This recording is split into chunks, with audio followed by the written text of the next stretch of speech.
এটা হচ্ছে আগারগাঁ কাউন্টার, মানে কাউন্টার বা স্টপেজ। এটা হচ্ছে মেট্রো রেলের মানে যে স্টপেজটা, এটা হচ্ছে দুই দিক থেকে আর কি একই সাইডে নাম, মানে প্ল্যাটফর্মটা মাঝখানে আর দুই সাইডে। আর অন্যান্য প্ল্যাটফর্মে যেটা হয়,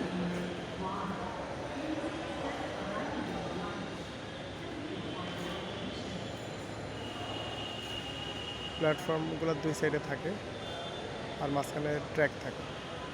তো সকলকে ধন্যবাদ, আর চ্যানেলটি সাবস্ক্রাইব করবেন।